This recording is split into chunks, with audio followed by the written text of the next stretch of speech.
நாங்க திருச்சிராப்பள்ளி நகர்ப்புற வாழ்வாதார பணியாளர்கள் சிஓஸ் பேசுறேன். நான் எங்களுடைய சிஓஸ்க்காக பணியை நிரந்தரம் செய்யணும். எங்களுக்கு கீழே சிஆர்பிஎஸ் வேலை பார்க்குறாங்க. அவங்க இது 10 வருஷமா ₹1 ஊதியம் கூட இல்லாம அவங்க வேலை பார்க்குறாங்க. அவங்களுக்கு ஊதியத்தை கொடுக்கணும். அது மட்டும் இல்லாம எங்க ஊரக நகர்ப்புற வாழ்வாதாரத்துல இருக்க பிஎம்எம், பிசிஸ், அவங்களுடைய சிஎஸ்டி, சிஆர்பி கணக்காளர்கள் அவங்களுக்கும் அவங்களுடைய 14 கோரிக்கைகளை நிறைவேற்றணும். எங்களுக்கு ஒவ்வொரு முத்தான திட்டங்கள்லாம் நம்ம தமிழக அரசு ஐயா அவர்கள் அறிவிச்சிருக்கிறாங்க. அந்த திட்டங்கள்லாம் நாங்க கடைக்கோடியில உள்ள மக்களுக்கும் கொண்டு சேர்றோம். ஒவ்வொரு பொறுப்பும் கடமையும் எங்களுக்கு இருக்கு. அது மாதிரிதான் கொண்டு சென்று ஒவ்வொரு கோரிக்கை ஒவ்வொரு திட்டங்களையும் நாங்க சக்சஸ் பண்ணியிருக்கிறோம். இப்ப உங்கள் கனவு திட்டம்னு வந்திருக்குது. இந்த கனவு திட்டத்தையும் நாங்க சக்சஸ் பண்ணணும்னு நாங்க பண்ணுவோம்.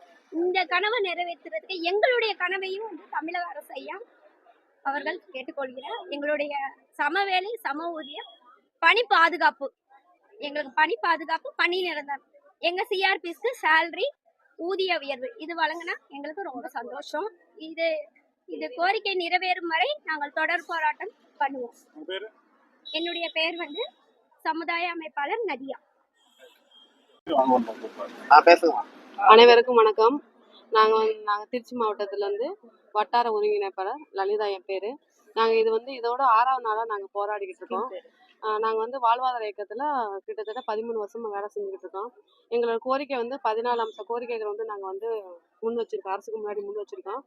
அதை இன்னைக்கு நாங்கள் 6 நாள் 6வது நாள் நாங்கள் போராட்டம் பண்ணுறோம். இன்ன வரையிலும் எங்களோட கோரிக்கையை எங்களை அரசு இன்ன வரைக்கும் கொண்டு போய் எங்களுக்கு எந்த இதுவும் பண்ணி கொடுக்கல. நாங்கள் இதை எங்களுக்கு வருஷத்துக்கு ஒரு முறை ரினியூவல் பண்ணுறாங்க, அது இருக்கக்கூடாது.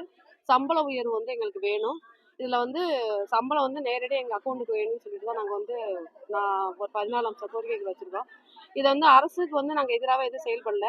நாங்கள் இந்த அரசு இருக்கையில் தான் நாங்கள் வேலையை வாங்கியிருக்கோம். அதே மாதிரி இந்த அரசு எங்களுக்கு நல்லா சப்போர்ட் பண்ணுவோம்னு நம்புகிறோம். இந்த கோரிக்கைகளை நீங்கள் கண்டிப்பாக எங்களுக்கு நிறைவேற்றி கொடுத்தோன்னா மாண்புமிகு முதலமைச்சர் அவர்களை நாங்கள் கேட்டுக்கொள்கிறோம்.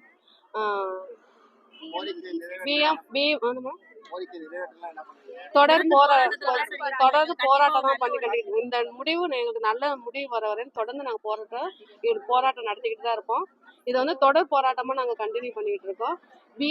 எங்கள் பிஎம், பிசிக்கு, சிஎஸ்டிக்கு, சிஓஸுக்கு, கணக்காளருக்கு, சிஎஸ்சிக்கு, பிஎன்சி சிஆர்பி, எல்கட்சி சிஆர்பி நாங்கள் கிட்டத்தட்ட நாங்கள் நகர்ப்புற சிஆர்பி 2000க்கு மேற்பட்டவங்க நாங்கள் வேலை செஞ்சுக்கிட்டு இருக்கோம். எங்களுடைய கோரிக்கைகளை தமிழக அரசு எடுத்து எங்களுக்கு இதை பரிந்துரை செஞ்சு எங்களுக்கு சம்பள உயர்வு